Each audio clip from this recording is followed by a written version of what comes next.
2026 BRB design എക്സാമുകളിൽ രാജ്യത്തെ 1ാം rank ഉൾപ്പെടെ നിരവധി ടോപ്പേഴ്സും ബ്രില്യൻറ്റിലെ സ്റ്റുഡൻസ് ആണ്.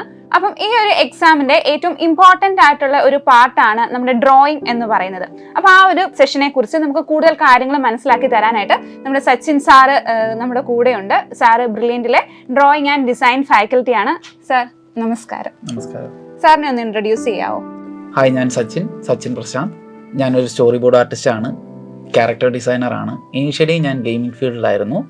അതോടൊപ്പം തന്നെ കഴിഞ്ഞ 8 വർഷക്കാലത്തോളമായി ഞാൻ design and arch entrance examination ഫീൽഡിലുണ്ട്. അപ്പം നിരവധി വിദ്യാർത്ഥികൾക്ക് നമ്മുടെ ഈ BArch ആൻഡ് B ഡിസൈനിങ് എന്ന് പറയുന്ന കോഴ്സിനെ കുറിച്ച് അറിയാൻ കൂടുതൽ ആഗ്രഹം കാണും. അപ്പം ഈ കോഴ്സിന്റെ പ്രത്യേകതകളൊക്കെ ഒന്ന് സാറ് പറയാമോ? B ഡിസൈൻ എന്നത് 4 വർഷത്തെ ഡിഗ്രി കോഴ്സുകളാണ്. അതിൽ product design, communication design, fashion and accessory design, UI UX, animation, ഇത്തരത്തിലുള്ള കോഴ്സുകളാണ് നമുക്ക് ഫോക്കസ് ചെയ്യുന്നത്. IIT, NID, NIFT പോലെയുള്ള സെൻട്രൽ ഗവൺമെൻറ് ഇൻസ്റ്റിറ്റ്യൂട്ടുകളാണ് ഈ കോഴ്സുകളെ പ്രൊവൈഡ് ചെയ്യുന്നത്. അതുപോലെ തന്നെ BArch എന്ന് പറയുന്നത് ആർക്കിടെക്ചർ റിലേറ്റഡ് ആയിട്ടുള്ള കോഴ്സുകളാണ്. 5 ഇയർ കോഴ്സുകളാണ്.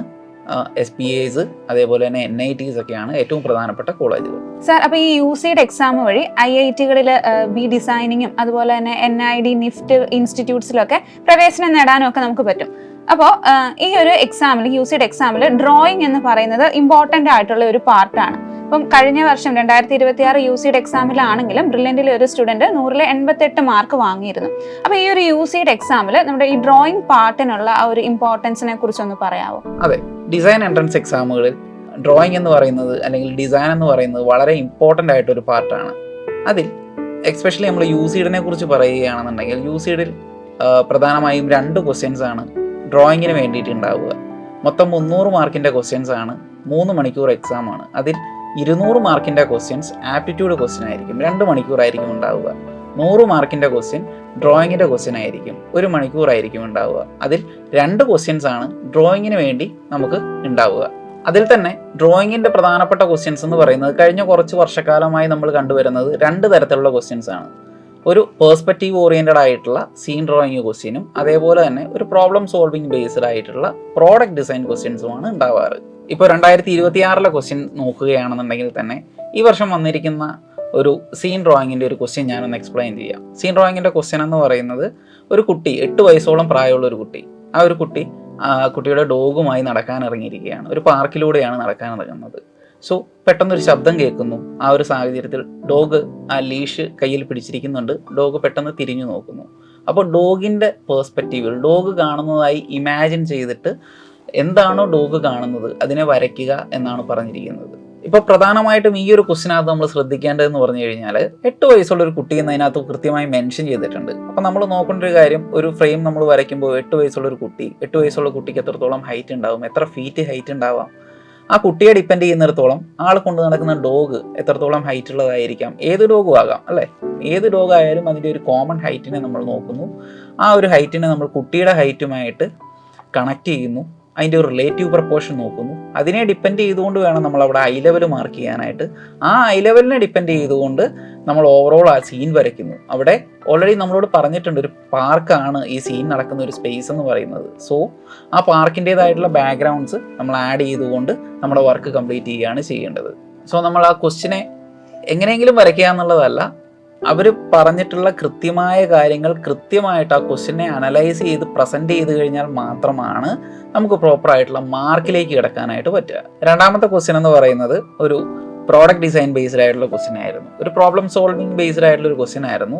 യാത്ര ചെയ്യുന്ന സമയങ്ങളിൽ, എസ്പെഷ്യലി സ്റ്റുഡൻസ് ഒക്കെ യാത്ര ചെയ്യുന്ന സമയങ്ങളിൽ അവരുടെ കയ്യിൽ ഉപയോഗിക്കാൻ പറ്റുന്ന ടോയ്ലറ്ററി ആക്സസറീസ് ഒക്കെ അവർക്ക് സേഫായിട്ട് നനയാതെ, അഴുക്ക് പറ്റാതെ, അല്ലാന്നുണ്ടെങ്കിൽ കളഞ്ഞു പോവാതെ സേഫായി ഉപയോഗിക്കാൻ പറ്റുന്ന തരത്തിലുള്ള ഒരു പ്രോഡക്റ്റ് ഡിസൈൻ ചെയ്യുക, ഒരു ഓർഗനൈസർ ഡിസൈൻ ചെയ്യുക എന്നുള്ളതായിരുന്നു രണ്ടാമത്തെ ക്വസ്റ്റ്യൻ എന്ന് പറയുന്നത്. സാർ ഇപ്പോൾ പറഞ്ഞത് UCയുടെ എക്സാമിനെ കുറിച്ചാണ്. അപ്പോൾ ഇനി എനിക്ക് ചോദിക്കാനുള്ളത് NID എക്സാമിനെ കുറിച്ചാണ്. അപ്പം എന്താണ് ഈ NID എക്സാമിൻ്റെ ഒരു പാറ്റേൺ എങ്ങനെയാണ്?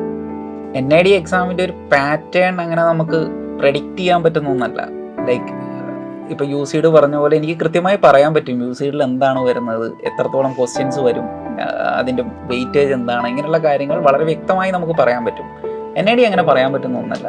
ഞാനിപ്പോൾ ഈ ഒരു 8 വർഷക്കാലത്തിനിടയിൽ പല പാറ്റേൺസും കണ്ടിട്ടുണ്ട്. പലപ്പോഴും അവരത് ചേഞ്ച് ചെയ്യാറുണ്ട്.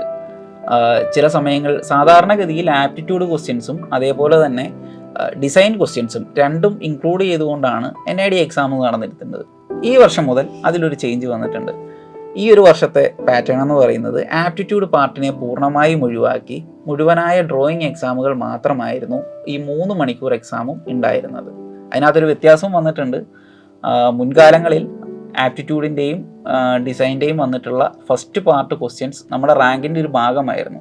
ഈ വർഷത്തിൽ ഈ ആദ്യം വരുന്ന ഫേസ് 1 എന്ന് പറയുന്നത് ജസ്റ്റ് ഒരു ക്വാളിഫിക്കേഷൻ റൗണ്ട് മാത്രമാണ്. സെക്കൻഡ് വരുന്ന സ്റ്റുഡിയോ സെൻസിറ്റീവ് ടെസ്റ്റിലും അതേപോലെ തന്നെ മൂന്നാമതായി വരുന്ന ഇൻ പേഴ്സൺ സെൻസിറ്റീവ് ടെസ്റ്റ് വഴിയുമാണ് അവർ റാങ്ക് നിശ്ചയിക്കുന്നത്. NIDയെ സംബന്ധിച്ചിടത്തോളം ഒരു ഡ്രോയിങ്ങിൻ്റെ ക്വാളിറ്റി മാത്രമല്ല, അവർ ചില ക്വസ്റ്റ്യൻസിനെ ഡിപ്പെൻഡ് ചെയ്യുന്നിടത്തോളം അവരതിൻ്റെ നമ്മുടെ ഒരു ഇമാജിനേഷൻ പവർ ആയിരിക്കും അവർ നോക്കുന്നത്. ചില ക്വസ്റ്റ്യൻസിനെ ഡിപ്പെൻഡ് ചെയ്യുന്നിടത്തോളം നമ്മൾ എത്രത്തോളം ക്രിയേറ്റീവായിട്ടാണ് കാര്യങ്ങൾ അപ്രോച്ച് ചെയ്യുന്നതെന്നാണ് അവർ നോക്കുന്നത്. ചില ക്വസ്റ്റ്യൻസിനെ ഡിപ്പെൻഡ് ചെയ്യുന്നിടത്തോളം ഭയങ്കരമായിട്ടുള്ള ഡ്രോയിങ് സ്കില്ല് നമുക്ക് ഉള്ള തരത്തിലുള്ള ക്വസ്റ്റ്യൻസാണ് അവർ ഇവാലുവേറ്റ് ചെയ്യുന്നത്. ചില ക്വസ്റ്റ്യൻസ് ചില പ്രോബ്ലംസ് തന്നിട്ട് വളരെ ഇൻ്റലക്ച്വലായിട്ട് ആ ഒരു പ്രോബ്ലംസിനെ സോൾവ് ചെയ്യാനായിട്ട് നമ്മൾ ശ്രമിക്കുന്നുണ്ടോ എന്നുള്ളതാണ് അവർ നോക്കേണ്ടത്. അപ്പോൾ ഇത്തരത്തിലുള്ള ക്വസ്റ്റ്യൻസൊക്കെ സംടൈംസ് കമ്മ്യൂണിക്കേറ്റ് ചെയ്യാനായിട്ടുള്ള, അതായത് ഒരു ക്വസ്റ്റ്യൻ ഡ്രോയിങ് ത്രൂ കമ്മ്യൂണിക്കേറ്റ് ചെയ്യാനായിട്ട് പ്രോപ്പറായി നമുക്ക് കഴിയുന്നുണ്ടോ എന്നായിരിക്കാം ചില ക്വസ്റ്റ്യൻസ് നോക്കുന്നത്. അപ്പം എല്ലാ ക്വസ്റ്റ്യൻസിൻ്റെയും ഇവാലുവേഷൻ ക്രൈറ്റീരിയ എന്ന് പറയുന്നത് ഒന്നായിരിക്കില്ല. ഓരോ ക്വസ്റ്റ്യൻസിൻ്റെയും ഇവാലുവേഷൻ ക്രൈറ്റീരിയാസ് എന്ന് പറയുന്നത് പലതായിരിക്കും. സാർ ഇപ്പോൾ UCDനെ കുറിച്ചും പറഞ്ഞു, അതുപോലെ തന്നെ NID എക്സാമിനെ കുറിച്ചും പറഞ്ഞു. അപ്പം ഇതുപോലുള്ള മറ്റൊരു ഡിസൈനിങ് എൻട്രൻസ് എക്സാമാണ് നമ്മുടെ നിഫ്റ്റ് എന്ന് പറയുന്നത്. അപ്പോൾ UCDനെയും അതുപോലെ തന്നെ NID എക്സാമിനെയും വെച്ച് കമ്പയർ ചെയ്യുമ്പോൾ ഈ നിഫ്റ്റ് എന്ന് പറയുന്ന എക്സാം ഡിഫറെൻ്റ് ആണോ? നിഫ്റ്റ് എന്ന് പറയുന്ന ഒരു എക്സാം ഡിഫറെൻ്റ് എന്ന് നമുക്ക് പറയാൻ പറ്റില്ല. ഓൾമോസ്റ്റ് ഇതേ തരത്തിലുള്ള ക്വസ്റ്റ്യൻസ് തന്നെ നിഫ്റ്റിൻ്റെ എക്സാമിൽ നമുക്ക് കണ്ടേക്കാം. പക്ഷേ അതിൻ്റെ ഇവാലുവേഷൻ രീതികളിലും അത് ചെയ്തു തീർക്കേണ്ടതായിട്ടുള്ള സമയത്തിനും ഒരുപാട് വ്യത്യാസങ്ങളുണ്ട്. ഇപ്പോൾ NIDയിൽ നമ്മളൊരു 6ഓളം ക്വസ്റ്റ്യൻസ്, അതിൻ്റെ ചില ക്വസ്റ്റ്യൻസിൻ്റെയൊക്കെ A പാർട്ടും B പാർട്ടും ഇൻക്ലൂഡ് ചെയ്തുകൊണ്ട് 3 മണിക്കൂർ കൊണ്ട് തീർക്കുമ്പോൾ നിഫ്റ്റിൽ വരുന്നത് ടോട്ടൽ 5 hours എക്സാമാണ്. അതിനകത്ത് 3 മണിക്കൂർ നമുക്ക് 3 ക്വസ്റ്റ്യൻസ് മാത്രം ചെയ്താൽ മതി. സോ അത്രത്തോളം പെർഫെക്ഷനും അത്രത്തോളം ക്ലാരിറ്റിയും അവർ ആവശ്യപ്പെടുന്നുണ്ട്. വളരെ നീറ്റായിട്ട് പെർഫെക്റ്റ് ആയിട്ട് ഡ്രോയിങ് സ്കില്ല് വളരെ നന്നായി കമ്മ്യൂണിക്കേറ്റ് ചെയ്തുകൊണ്ട് നമ്മൾ വർക്ക് ചെയ്ത് തീർക്കേണ്ട ഒരു എൻട്രൻസ് എക്സാമാണ് നിഫ്റ്റ് എന്ന് പറയുന്നത്. ഞാനിപ്പോൾ പറഞ്ഞല്ലോ, ഏകദേശം 5 hours എക്സാമാണ് നമുക്ക് നിഫ്റ്റിനെ വേണ്ടി ഉണ്ടാവുക. അതിനകത്ത് ക്യാറ്റും ഗ്യാറ്റും 2 പാർട്ടുകളാണ് വരിക. അതിൽ ക്യാറ്റ് എന്ന് പറയുന്നത് ക്രിയേറ്റീവ് എബിലിറ്റി ടെസ്റ്റും അതേപോലെ തന്നെ ഗ്യാറ്റ് എന്ന് പറയുന്നത് ജനറൽ എബിലിറ്റി ടെസ്റ്റുമാണ്. അതിൽ ഗ്യാറ്റ് 2 മണിക്കൂറും ക്യാറ്റ് ക്രിയേറ്റീവ് എബിലിറ്റി ടെസ്റ്റ് 3 മണിക്കൂറുമാണ് ഉണ്ടാവുക. NID പോലെ തന്നെ ഇതും 2 ഫേസ് ആയിട്ട് വരാറുണ്ട്. അതായത് ഫസ്റ്റ് ഫേസും സെക്കൻഡ് ഫേസും. ഫസ്റ്റ് ഫേസിലാണ് ഗ്യാറ്റും ക്യാറ്റും ഉണ്ടാകുക. സെക്കൻഡ് ഫേസ് എന്ന് പറയുന്നത് സിറ്റുവേഷൻ ടെസ്റ്റാണ്. അവിടെ മോഡൽ മേക്കിംഗ് പോലെയുള്ള മറ്റു കാര്യങ്ങളാണ് നമ്മൾ ചെയ്യേണ്ടി വരുന്നത്. സാർ, ഈ 2026 നിഫ്റ്റ് എക്സാമിൽ ക്യാറ്റ് സെഷനിൽ എന്ത് ടൈപ്പ് ക്വസ്റ്റ്യൻസ് ആയിരുന്നു ചോദിച്ചിരുന്നത്? നിഫ്റ്റിലും നോർമലി നമ്മൾ NIDയിലൊക്കെ പറയുന്ന പോലെ തന്നെ ഒരുപാട് ടൈപ്പ് ഓഫ് ക്വസ്റ്റ്യൻസ് ചോദിക്കാം. ഈ ഒരു വർഷം ചോദിച്ചിരുന്ന ഒരു 3 ടൈപ്പ് ഓഫ് ക്വസ്റ്റ്യൻസ് എന്ന് പറയുന്നത്, ഒന്ന് ഒരു സീൻ ഡ്രോയിങ് ഉണ്ടായിരുന്നു, കളേഴ്സ് ഉപയോഗിച്ച് ചെയ്യാനായിരുന്നു പറഞ്ഞിട്ടുണ്ടായിരുന്നത്. അതേപോലെ തന്നെ ഒരു പ്രോഡക്റ്റ് ഡിസൈൻ ക്വസ്റ്റ്യൻ ഉണ്ടായിരുന്നു. അതുപോലെ തന്നെ ഒരു 2D ഷേപ്പുകൾ മാത്രം ഉപയോഗിച്ചുകൊണ്ട് ഒരു പ്രോഡക്റ്റിനെ ക്രിയേറ്റ് ചെയ്യാനായിട്ടും പറഞ്ഞിട്ടുണ്ടായിരുന്നു. അത്തരത്തിലുള്ള ഒരു 3 എക്സാംസ് ആണ്, അല്ലെങ്കിൽ 3 ക്വസ്റ്റ്യൻസ് ആണ് ഈ പ്രാവശ്യത്തെ നിഫ്റ്റ് എക്സാമിൽ ചോദിച്ചിട്ടുണ്ടായിരുന്നത്. അപ്പം സാർ, ഇപ്പോൾ UCD, NID അതുപോലെ തന്നെ നിഫ്റ്റ് എൻട്രൻസ് എക്സാമുകളിൽ ഡ്രോയിങ് സെഷൻ്റെ ഇമ്പോർട്ടൻസിനെ കുറിച്ച് ഓൾറെഡി പറഞ്ഞു കഴിഞ്ഞു. അപ്പം നമ്മുടെ ഈ ലാസ്റ്റ് ഇയറിൽ ഈ ഡിസൈൻ ആൻഡ് ആർക്കിടെക്ചർ എൻട്രൻസ് എക്സാമുകളിൽ ബ്രില്യൻറ്റിൽ ഒരുപാട് സ്റ്റുഡൻസ് നല്ല ടോപ്പ് റാങ്കുകൾ, അത് എസ്പെഷ്യലി ഡ്രോയിങ്ങിന് ഒരുപാട് നല്ല മാർക്ക് വാങ്ങിച്ച കുട്ടികളുണ്ടായിരുന്നു. ഓക്കെ, അപ്പം 2027 നമ്മുടെ BArch ആൻഡ് ഡിസൈനിങ് റിപ്പീറ്റേഴ്സ് കോഴ്സുകളിലേക്ക് ജോയിൻ ചെയ്തിരിക്കുന്ന വിദ്യാർത്ഥികൾക്ക് ബ്രില്യൻറ്റ് ഡ്രോയിങ്ങിന് വേണ്ടിയിട്ട് എന്തൊക്കെ പരിശീലനമായിരിക്കും പ്രൊവൈഡ് ചെയ്യുക? പ്രധാനമായിട്ടും എല്ലാവർക്കും ആദ്യം ഉണ്ടാകുന്ന ഒരു ക്വസ്റ്റ്യൻ അല്ലെങ്കിൽ ഒരു ടെൻഷൻ എന്നൊക്കെ പറയുന്നത്, ഇത്രയും നേരം നമ്മൾ ഇവിടെ ഇരുന്നിട്ട് ഡ്രോയിങ്ങിനെ കുറിച്ച് മാത്രം, അല്ലെങ്കിൽ ഡ്രോയിങ്ങിൻ്റെ കാറ്റഗറീസ്, എന്തൊക്കെ തരത്തിലുള്ള ഡ്രോയിങ് ആൻഡ് ഡിസൈൻ ക്വസ്റ്റ്യൻസ് ആയിരിക്കും ഉണ്ടാവുക, ഇങ്ങനെയുള്ള കാര്യങ്ങളൊക്കെ ഡിസ്കസ് ചെയ്തു. സോ ഇത് കാണുന്ന ആളുകൾ അല്ലെങ്കിൽ ഇത് കേൾക്കുന്ന ആളുകൾ, അല്ലെങ്കിൽ ഇതിനെക്കുറിച്ച് അറിയാൻ ശ്രമിക്കുന്ന ഡിസൈൻ ഫീൽഡിനോട് താല്പര്യമുള്ള കുട്ടികൾ, ഇവർക്കൊക്കെ ഉണ്ടാകാവുന്ന ആദ്യത്തെ ഒരു ഡൗട്ടായിരിക്കും, ഒരുപാട് ഭംഗിയായിട്ട് വരയ്ക്കാൻ ഓൾറെഡി അറിയാവുന്നവരാണോ, അല്ലെങ്കിൽ കുട്ടിക്കാലം മുതൽ ഡ്രോയിങ് ഒക്കെ പഠിച്ചിട്ടുള്ള ആളുകൾക്ക് മാത്രമാണോ ഈ ഒരു ഡിസൈൻ ഫീൽഡിലേക്ക് എൻട്രി ചെയ്യാനായിട്ട് പറ്റുക, ഈ എക്സാംസ് ഒക്കെ ഒന്ന് അറ്റൻഡ് ചെയ്ത് നോക്കാനായിട്ട് പറ്റുക എന്നൊരു ഡൗട്ട് എല്ലാവർക്കും തന്നെ ഉണ്ടാവും. പ്രധാനമായിട്ടും നമ്മളിവിടെ പ്ലാൻ ചെയ്യുന്ന ഒരു രീതി എന്ന് പറയുന്നത് എല്ലാവർക്കും ഓക്കെ ആയിട്ടുള്ളൊരു ഒരു ഒരു ഒരു മോഡലാണ്. എല്ലാവർക്കും ഓക്കെ ആയിട്ടുള്ള, അതായത് ആദ്യത്തെ ഒരു ഡോട്ട് നമ്മൾ എങ്ങനെയാണ് ഇടുന്നത്, അത് ഏത് സ്പേസിലാണ് ഇടേണ്ടത്, ഏത് സ്പേസിലാണ് അറേഞ്ച് ചെയ്യേണ്ടത്, ദെൻ അതിനെ ഒരു ലൈനിലേക്ക് എങ്ങനെയാണ് കൺവേർട്ട് ചെയ്യുക, ദെൻ അതിനെ ഒരു ഷേപ്പിലേക്ക് എങ്ങനെയാണ് കൺവേർട്ട് ചെയ്യുക, ഇത്തരത്തിലുള്ള ഏറ്റവും ബേസിക് ആയിട്ടുള്ള കാര്യങ്ങൾ മുതലാണ് നമ്മളിവിടെ സ്റ്റാർട്ട് ചെയ്യുന്നത്. അതിനോടൊപ്പം തന്നെ നമ്മളിവിടെ ഫസ്റ്റ് ഫേസിനെയും സെക്കൻഡ് ഫേസിനെയും, അതായത് NIDയെയും നിഫ്റ്റിനെയും ബാലൻസ് ചെയ്യുന്ന ഫസ്റ്റ് ഫേസിനെയും സെക്കൻഡ് ഫേസിനെയും ഒരേപോലെ കൊണ്ടുപോകാൻ പറ്റുന്ന രീതിയിൽ സെക്കൻഡ് ഫേസ് പ്ലാനിങ്ങുകളും ഈ കൂട്ടത്തിൽ തന്നെ നമ്മൾ നടത്തി പോകുന്നുണ്ട്. ഫസ്റ്റ് ഫേസിന് വേണ്ടിയിട്ടാണ് പ്രധാനമായിട്ടും കൂടുതൽ ദിവസങ്ങളിൽ നമ്മൾ വർക്ക് ചെയ്യുന്നതെന്നുണ്ടെങ്കിലും മന്ത്ലി ഒരു ദിവസമെങ്കിലും സെക്കൻഡ് ഫേസ് ബേസ്ഡ് ആയിട്ടുള്ള ഒരു വർക്ക്ഷോപ്പോ അല്ലെങ്കിൽ അതിനെ ബേസ്ഡ് ആയിട്ടുള്ള ഒരു മോഡൽ മേക്കിംഗ് അല്ലെങ്കിൽ എന്തെങ്കിലും ഒരു ഒബ്ജക്റ്റ് ക്രിയേറ്റിംഗ് ആയിട്ടുള്ള ഒരു വർക്കും നമ്മളിവിടെ ആഡ് ചെയ്യുന്നതാണ്. അതിനുവേണ്ടി നിങ്ങൾ സ്റ്റാർട്ട് ചെയ്യുന്ന സമയത്ത് തന്നെ ഒരു കിറ്റ് നമ്മൾ തരുന്നതാണ്. ആ ഒരു കിറ്റിനുള്ളിൽ ഈ പറയുന്ന പോലെ നിങ്ങൾക്ക് ഫസ്റ്റ് ഫേസിനും അതേപോലെ തന്നെ സെക്കൻഡ് ഫേസിനും നിങ്ങൾക്ക് ഇൻട്രൊഡ്യൂസ് ചെയ്യാനായിട്ട് പ്രാക്ടീസ് ചെയ്യാനായിട്ടുള്ള എല്ലാ ഫെസിലിറ്റീസും എല്ലാ മെറ്റീരിയൽസും ആ കിറ്റിൽ ഇൻക്ലൂഡഡ് ആയിരിക്കും.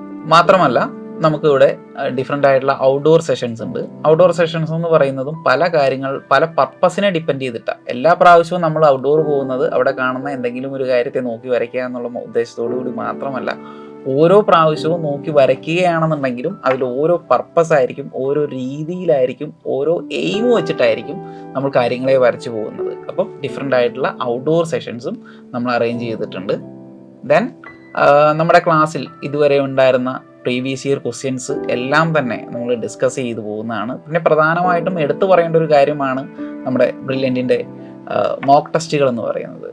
സോ റെഗുലറായിട്ട് നമുക്ക് വരുന്ന മോക്ക് ടെസ്റ്റുകൾ, അതിനകത്ത് വന്നിരിക്കുന്ന അതിനകത്ത് ആഡ് ചെയ്യുന്ന എല്ലാ ക്വസ്റ്റ്യൻസും തന്നെ പ്രീവിയസ് ഇയർ ക്വസ്റ്റ്യൻസും പ്രീവിയസ് ഇയർ ക്വസ്റ്റ്യൻസിനെ ഡിപ്പെൻഡ് ചെയ്യുന്ന മോഡൽ ക്വസ്റ്റ്യൻസും ആയിരിക്കും.